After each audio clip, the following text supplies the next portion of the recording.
अस्सलाम वालेकुम dear students of 10th class. बच्चों, आज हमारा मैथ यूनिट नंबर 1 एक्सरसाइज 1.3 का लेक्चर नंबर 19 है और आज हम क्वेश्चन नंबर 13 स्टडी करेंगे जो कि क्वेश्चन नंबर 12 की तरह है। जैसे क्वेश्चन नंबर 12 सॉल्व किया था उसी तरह हम 13 को सॉल्व करेंगे। सबसे पहले हम इस क्वेश्चन को क्वाड्रेटिक इक्वेशन बनाएंगे। क्वाड्रेटिक इक्वेशन बनाने के लिए हमने राइट साइड पे 0 बनाना है, तो ये वैल्यू सारी हम शिफ्ट कर देंगे लेफ्ट साइड पे। ये इधर प्लस था, इधर आके माइनस हो जाएगा, ये माइनस है तो इधर प्लस हो जाएगा। तो बच्चों, आपने 9th क्लास में पढ़ा था कि अगर दो वैल्यू आपस में मल्टीप्लाई हो रही हैं और उनका बेस एक जैसा है तो उनकी पावर्स ऐड होती हैं। जैसे कि देखिए, इसका बेस भी 3 है, इसका बेस भी 3 है। जब ये मल्टीप्लाई हो रही हैं तो इनकी पावर्स ऐड होकर ये आंसर आता है। यानी इस वैल्यू को हम ऐसे लिख सकते हैं और इसको ऐसे लिख सकते हैं। तो बाकी सारी वैल्यू हमने इस साइड पे कर दी और इस साइड पे 0 बना दिया। तो नेक्स्ट हमने ये किया है कि 3 का स्क्वायर क्या होता है 9 और 3 पावर 2x ये आपस में मल्टीप्लाई हो रहे हैं, तो मैंने 3x 2 को क्या किया, पावर बना दिया। अब इसको इससे मल्टीप्लाई करें फिर वही आ जाता है। तो बाकी ये सारा सेम उसी तरह से लिख दिया। अब आप इस क्वेश्चन पे ज़रा गौर करें तो 3 पावर x तो हमने लेट कर लिया कि 3 पावर x इक्वल है y के। ये हमने इसलिए लेट किया क्योंकि हमने क्वाड्रेटिक इक्वेशन बनानी है।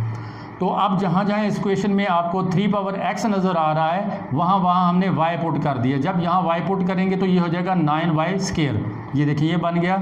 इस तरह -12 वैसे का वैसा आ गया। 3 पावर x किसके इक्वल है y के, तो ये फिर क्या बन जाएगा -12y। ये देखिए ये बन गया और ये उसी तरह से हमने उठा के नीचे रख दिया। उसके बाद देखें इसके कोफिशिएंट्स जो हैं 9, 12, 3 के टेबल में आते हैं, तो हमने 3 कॉमन ले लिया। जब हम 3 कॉमन लेंगे तो 3 उस साइड पे जाके 0 पे डिवाइड होके ख़त्म हो जाएगा, 0 हो जाएगा। इस तरह से ये हमें क्वाड्रेटिक इक्वेशन हासिल हो गई।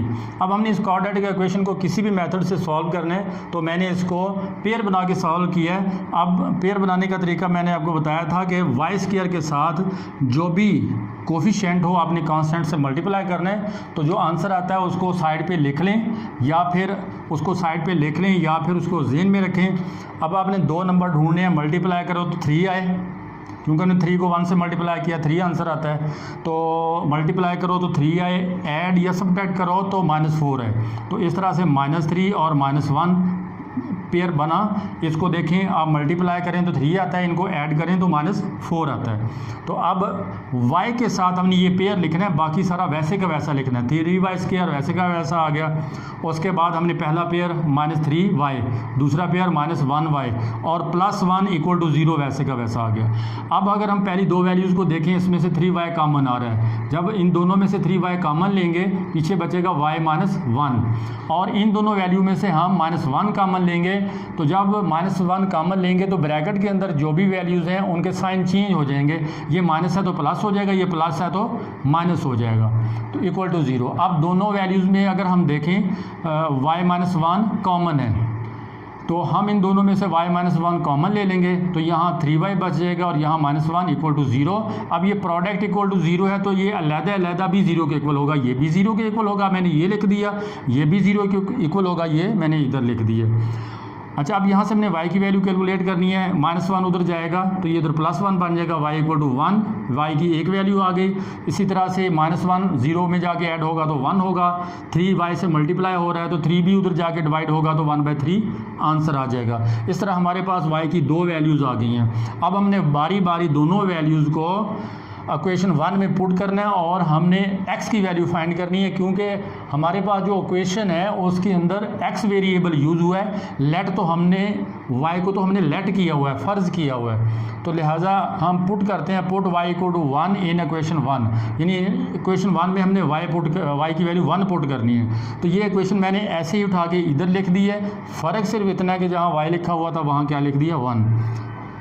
नेक्स्ट स्टेप है कि 3 पावर 0 = 1 के होता है, तो हम 1 को ऐसे भी लिख सकते हैं और ये वाली साइड वैसे की वैसी लिखी हुई है।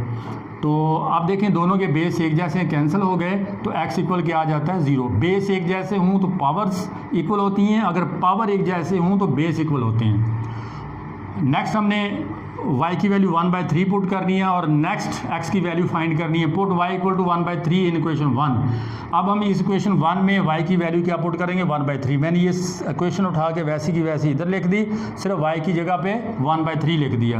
अगर 3 को मैं ऊपर लेके जाऊँ, इसकी पावर कितनी है 1। जब ये ऊपर जाएगा तो इसकी पावर क्या हो जाएगी -1। तो अब देखिए इसका बेस एक जैसा है। जब बेस इक्वल हो, सेम हो, तो पावर्स क्या होती हैं इक्वल। तो ये आपस में कैंसिल हो गया। इस तरह x की पावर इक्वल x इक्वल आ गया -1। इस तरह से हमारे पास x के दो आंसर आ गए 0 एंड -1। अब हम x की दोनों वैल्यूज़ को, दोनों आंसर्स को एक सेट के अंदर बंद कर दिया, तो ये हमारा सोल्यूशन सेट कहलाएगा इस इक्वेशन का। तो इस तरह से बच्चों हमारा आज का लेक्चर कंप्लीट हुआ। अल्लाह हाफिज़।